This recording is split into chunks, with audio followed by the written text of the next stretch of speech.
franchement, je n'en peux plus, ça ne va plus, je ne peux plus faire semblant. Je dois penser aussi à faire quelque chose qui me plaît, tout ça. Mais ça ne passait toujours pas. Alors il y a eu des, voilà, on dit tout ça, il y a eu plein de mes enfants par la suite, jusqu'au jour où c'était un peu trop. Il a compris que je ne peux me retrouver, voilà. Donc il a dit, c'est cette décision, mais faites.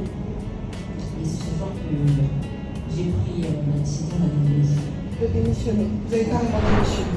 D'accord. Maintenant, quand vous avez démissionné, vous avez senti une différence au niveau de votre équilibre de vie ou il y avait toujours cette dépression qui était présente? La dépression n'avait pas disparu. Ok. Alors je me suis dit, bon, tiens, j'ai fait un pas, c'est là que je sens un soulagement, mais ça ne va toujours pas. Alors j'ai consulté un psychologue cette fois-ci, donc qui m'a détecté une détresse psychologique. Donc on a pu comprendre qu'il y a plusieurs facteurs qui peuvent entraîner justement la dépression psychologique.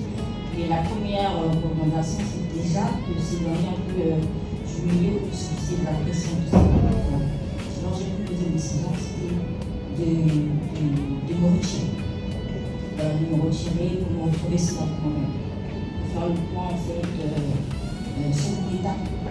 Voilà. Parce qu'à un moment donné, quand une femme est dépressive, elle ne donne pas le meilleur comme tu veux, mais quand je suis dans ma lettre et que je n'arrive pas à mettre le doigt sur ma lettre, sur ma source, tu ne pourras pas donner le meilleur à tes enfants, même si tu le veux. Peu importe ta volonté. Donc j'ai pris une fois un travail sur moi-même, donc j'ai pris un retrait et c'est là que tout a basculé dans ma vie. Quand vous dites tout a basculé, ça veut dire quoi? Pendant ce retrait, qu'est-ce qui s'est passé réellement? Beaucoup de choses. C'était un grand voyage pour moi. Je parle de voyage, mais c'est pas on est là physiquement, mais le voyage, c'est plus un voyage intérieur. Voilà. Et donc c'est dans ce voyage que je me suis dit la vérité à moi-même. Yes.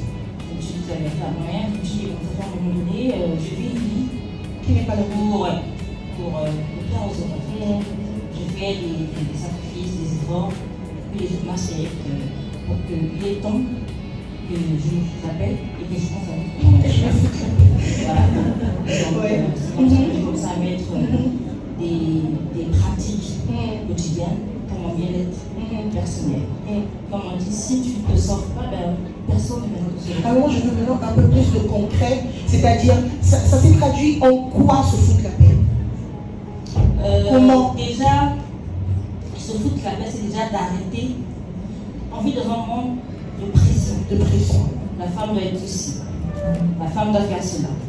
Une femme ne dit pas ceci. Une femme ne s'habille pas comme ça. Quand tu fais ça, tu n'es pas digne d'une femme. Plein d'exigences que la société impose aux femmes. À un moment donné, la femme doit laisser toutes les pressions sociales et penser et se dire qu'est-ce que je veux réellement dans ma vie. C'est ce que vous avez fait. Justement. Et donc j'ai commencé à me poser des questions existentielles. Pourquoi je suis là? Quelle est ma mission de vie? Et c'est justement dans ce retrait, dans ce silence que j'ai trouvé des réponses. Et donc, dans cette même période, j'ai connu ce qu'on appelle la reconversion professionnelle. Très bien.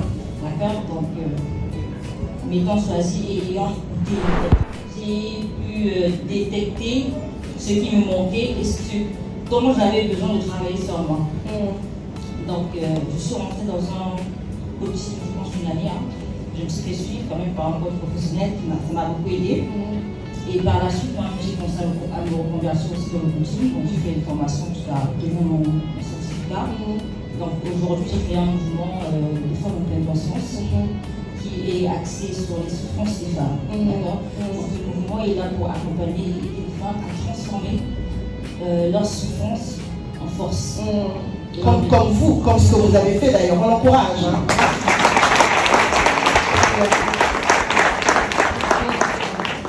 Et à transformer aussi leurs blessures en lumière. Généralement, c'est plein, je suis satisfait, je suis blessée. Mais derrière chaque blessure, il y a un message. Il y a quelque chose que la femme n'a peut-être pas intégré, qu'elle n'a pas compris. Et si elle se donne la peine de se dire la vérité et d'écouter ses émotions, elle se rendra compte qu'elle a un travail à faire sur elle-même. Et qu'est-ce que vous pouvez dire donc du coup à un homme, à une femme qui est peut-être dans ce cheminement-là et qui veut découvrir ce réalignement, cette reconnexion à soi? Qu'est-ce que vous pouvez dire à une personne qui est dans ce cheminement, dans cette quête? de reconnexion à elle-même? D'accord. Ben, la première des choses,